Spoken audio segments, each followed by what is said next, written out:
4PM news network में दोस्तों आपका स्वागत है। मैं हूं आपके साथ राशि जहीर। महाराष्ट्र में अजीत पवार की पार्टी ने अपना नेता चुन लिया, शिंदे की पार्टी ने अपना नेता चुन लिया। भारतीय जनता पार्टी का नेता अभी तय नहीं हो पा रहा है। बताया जा रहा है दिल्ली से पर्ची खुलेगी, खुलती भी है उनके यहाँ, लेकिन देवेंद्र फडणवीस बनेंगे, दूसरे बनेंगे, नहीं मालूम अभी तक, जब तक मैं वीडियो बना रहा हूँ। लेकिन आपको मालूम पड़ चुका कि शिंदे अपने गाँव में जाके बैठ गए सतारा में।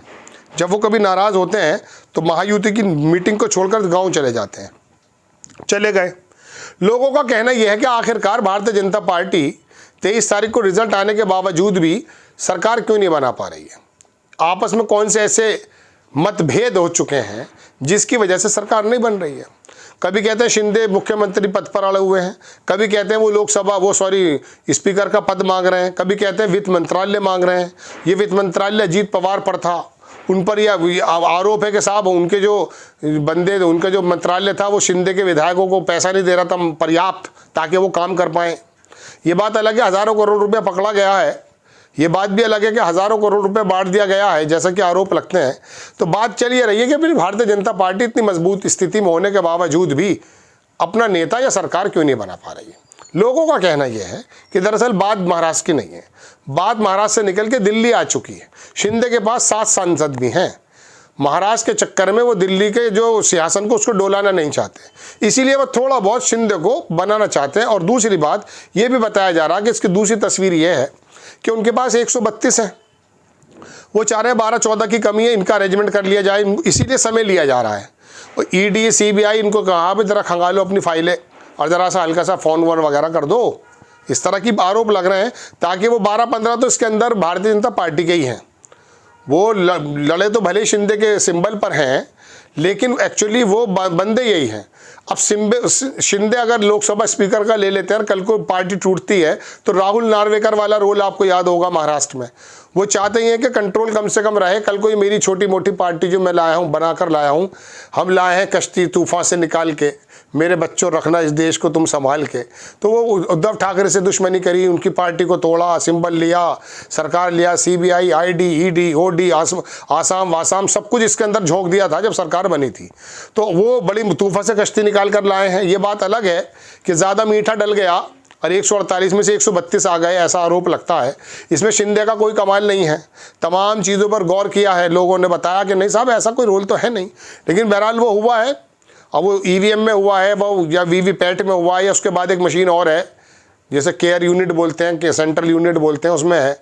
तो वो एक्चुअली हो नहीं पाया, हो गया वो। तो इसमें अजीत पवार भी जो है आ गए, अजीत पवार के 40-41 आ गए, मतलब ही नहीं था। शरद पवार ने जिंदगी में पहली बार कहा कि साहब ये बात ठीक नहीं लग रही। मल्लिकार्जुन खड़गे ने पहली बार कहा। खैर मैं अपनी बात पर आता हूँ। दरअसल 7 सांसद उन पर निगाह है, उनको भी तोड़ने में थोड़ा समय तो लगेगा। और दूसरी बात 12-15 विधायक तो ईजिली आ जाएंगे, इसलिए समय लिया जा रहा है। बताया ये जा रहा है कि शिंदे साहब इस बात पर अड़े हुए हैं। वो हालांकि भारतीय जनता पार्टी बहुत आराम से सरकार बना लेगी, क्योंकि 132 तो उन पे हैं, 12-14 उनको चाहिए। अजीत पवार वालों को यूँ कर सकते हैं, शिंदे वालों को यूँ कर सकते हैं, 2-4 आदमी वहाँ पर भी हैं, तो 1 मिनट में सरकार बन जाएगी, कोई मसला नहीं है उसमें। लेकिन मसला क्या है कि थोड़ा सा 7 सांसद हट जाएंगे शिंदे के, देखने वाली बात यह है। अब उनको जरा सा मैनेज करने की बात की जा रही ताकि दिल्ली के अंदर कोई आँच ना आए, चूँकि वहाँ पर 2 बैसाखी पहले से ही हैं। नीतीश कुमार, चंद्रबाबू नायडू हालांकि वो पैकेज लेकर के शांत हो गए हैं। आपसे कोई भी खबरें कुछ भी बताता रहे कि नीतीश ने खेला पलटा पलट दी बाजी, ये सब झूठी खबरें होती हैं, आपको बिला वजह बताई जाती हैं, इसमें कोई जान होती नहीं है। नीतीश कुमार ने जिस प्रकार से अपनी पार्टी को गिरवी रख दिया है लोगों के अनुसार, ऐसा कभी देखा नहीं गया। उनकी स्थिति नहीं है कि वो भारतीय जनता पार्टी के केंद्र के विभागों में मंत्रियों के सामने थोड़ा बने, वो तो पैर झुकने को तैयार है। लेकिन बहरहाल वो देखेंगे यार शिंदे के साथ तोड़ दिया, हमारे ना तोड़ने, चूंकि लल्लन सिंह भी थोड़ा सा अल्टी पल्टी मार रहे थे बातों से। तो बात यह है दोस्तों कि 7 सांसद और 12-14 विधायक, इनका अरेंजमेंट करने में थोड़ा तो समय लगेगा ना, तो इसलिए थोड़ा समय लग रहा है, ऐसा लोगों का कहना है।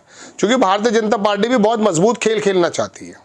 वो नहीं चाहती कि आप जो है वहाँ पर 12-15 विधायक तोड़ें और पता चला कि 7 सांसद जो वहाँ पर हैं, क्या कहते हैं, लोकसभा में, वो थोड़ा सा ऊपर नीचे हों। हालांकि आपको मालूम है सांसद हों या विधायक हों, ये सबसे पहले अपना फ़ायदा देखते हैं। इनको मालूम है 4-4.5 सरकार है, अगर ये टूट के दर भी आ जाएंगे, जैसे शिवसेना वाले चले गए थे, वहाँ भी तो स्पीकर इन्हीं के हैं लोकसभा में भी, तो वो उन्हें पता करना पड़ता है। तो कोई सुनवाई तो होगी नहीं और 4-5 साल बाद लोग भूल जाते हैं, जैसा कि उद्धव ठाकरे के बारे में भूल गए। हालांकि उद्धव ठाकरे के बारे में भूले नहीं हैं, वो तो सब मशीनों का और तमाम चीज़ों का खेल है, ऐसा बताया जाता है। तो ज़मीन पर तो कुछ और ही था। तो इन 7 सांसदों की बात, इसलिए वो गाँव गए, वरना अमित शाह ने वहाँ मीटिंग कर दी थी, वहाँ सारा काम हो गया था। और देवेंद्र फडणवीस के बारे में बताया जा रहा है कि उनका नाम लगभग तय भी हो चुका है। और 2 दिसंबर के बारे में एक बात ये भी आई थी कि शपथ समारोह होने वाला है, तो ऐसे में वो अपनी बार्गेनिंग दिखा रहे हैं। एक बात तो है ये। दूसरी बात इसमें यह है कि उद्धव ठाकरे गुट की तरफ से ये हुआ कि शिंदे का जो मराठा एक अंदाज है उसको चैलेंज किया गया कि आप तो पैरों में झुक गए हैं, आप तो हाँ जी करने लगे हैं, आपके हाथ में से निकाल करके तमाम की तमाम जो गोटियां थी वो दूसरे के दे दी गई हैं, आप हाथ जोड़ के खड़े हो सकते हैं, चप्पल उतार सकते हैं। ऐसे समय में शिंदे ये भी दिखाना चाह रहे होंगे अपने आम जन को, पार्टीज को, उद्धव ठाकरे के गुट को कि देखो शिंदे जो है ना उसको हल्के में मत लेना, पहले उन्होंने कहा भी है। तो थोड़ी सी बार्गेनिंग होने के बाद काम बन जाएगा, मुझे जहाँ तक उम्मीद है। ऐसा लगता नहीं है कोई लंबा चौड़ा उलट पलट हो जाए। हाँ, ये बात अलग है कि लोग आपके सामने बड़ी मज़ेदार कहानी सुनाते होंगे, पलट दी है शिंदे ने बाजी। अरे शिंदे बाजी नहीं पलटेगा भाई। भारतीय जनता पार्टी के हाथ पैर बड़े मजबूत हैं इस समय। ये विभाग जिसके पास हैं वो बाकायदा रखते हैं तैयार, उनके पास पूरे पर्चे छपे हुए होते होंगे मेरे ख्याल से। वो उनमें नाम भरना पड़ा, अजीत पवार का भरना है, शिंदे का भरना है, नीतीश की पार्टी के किसी नेता का भरना है या किसी और का भरना है। परफॉर्मा वही है। आपको क्यों ना इन बारे में निश्चित कर दिया जाए, आपने इतना घोटाला किया है क्यों ना यूं कर दिया जाए, इस तरह की चीज़ बनी हुई होंगी। खैर, तो दोस्तों महाराष्ट्र का एक पहलू ये भी निकल कर आया है कि दिल्ली का मामला थोड़ा सा मजबूत कर लिया जाए। और दिल्ली अगर मजबूत हो जाती है तो बहुत ही आराम से, जैसे मक्खन में से बाल, ऐसे सरकार बन जाएगी। और भारतीय जनता पार्टी आने वाले वक्त में अजीत पवार को भी और शिंदे को भी ऐसा ही कर देगी जैसे उड़ीसा में नवीन पटनायक को किया, जैसे आंध्र प्रदेश में वो YSR था उसको किया, और जैसे अब फिलहाल नीतीश कुमार की पार्टी का होने वाला है।